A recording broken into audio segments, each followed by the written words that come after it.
how can we best align our higher self in the middle of the everyday chaos and responsibilities of everyday life? Bashar's likened the idea of the chaos that we're experiencing like learning to ride the rapids in a river. When you understand how to ride the rapids, how to maintain your balance, the rapids are moving you downriver much more quickly than you otherwise would go. So ultimately, it will empty out into a calm river where everything then just flows peacefully.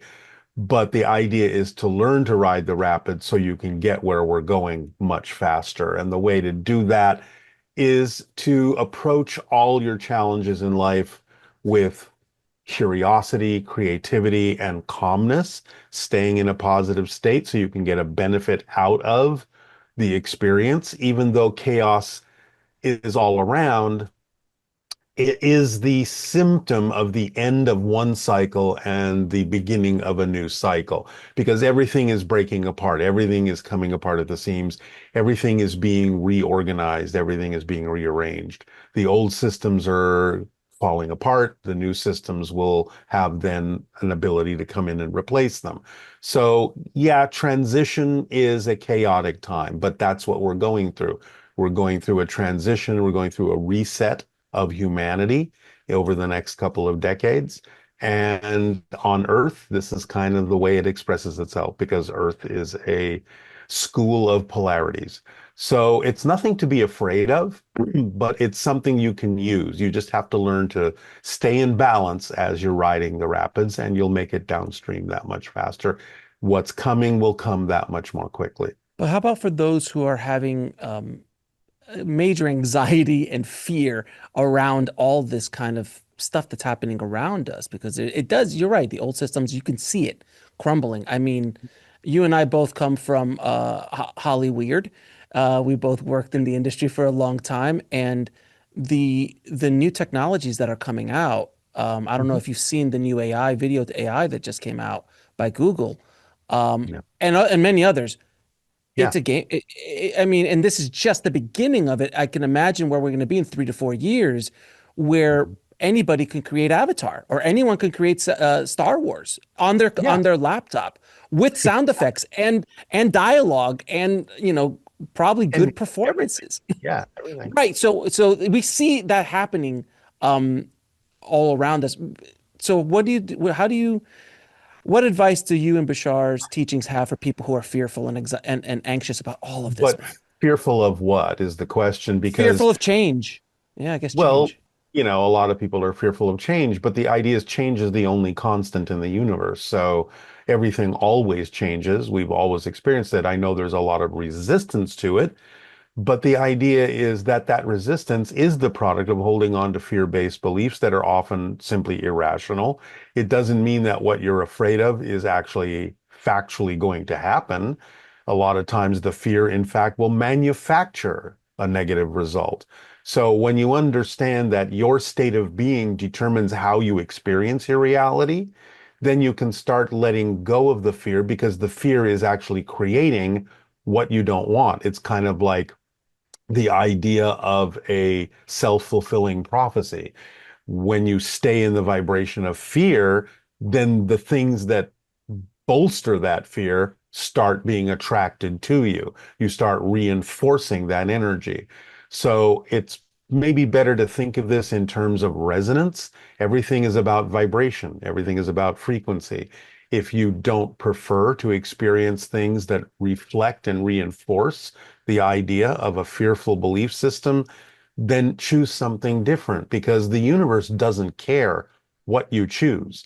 It's unconditionally supportive. So if you say, I'm going to buy into these fear-based and negative beliefs about my life and my experience and what's going on, the universe is going to say, okay, I'm going to reinforce that and support you in that.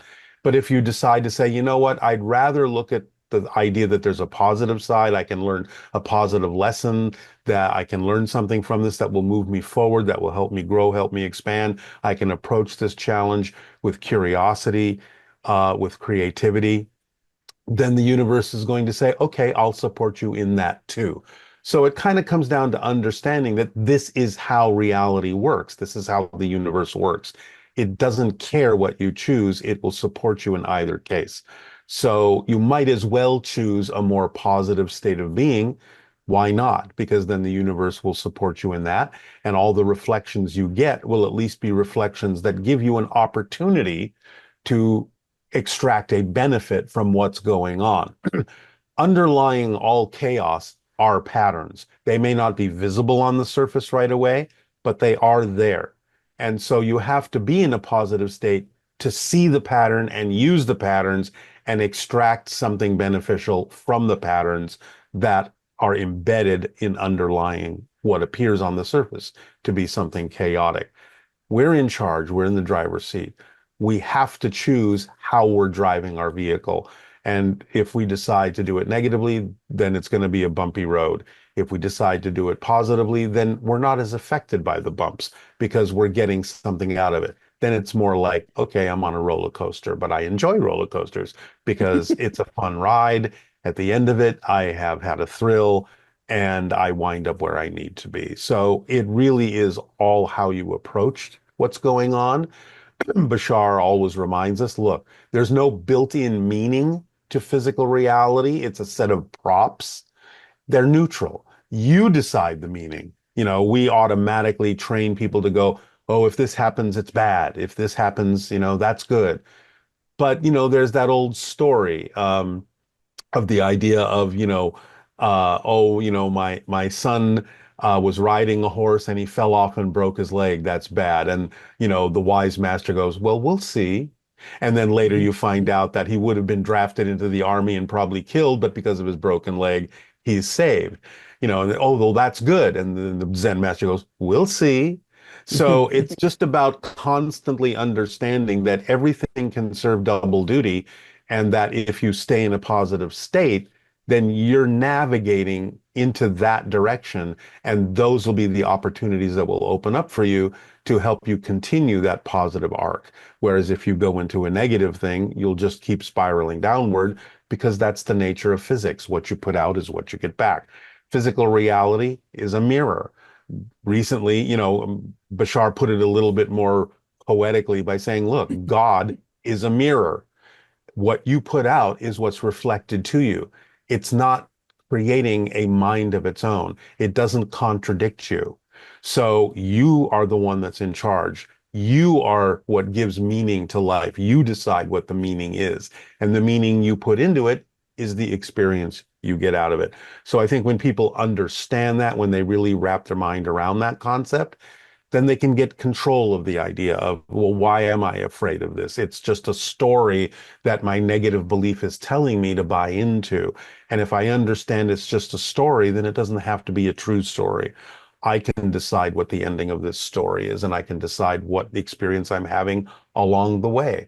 So make a decision and stick with it and understand how things work, and you can get a benefit out of everything that's happening. Doesn't matter what it is.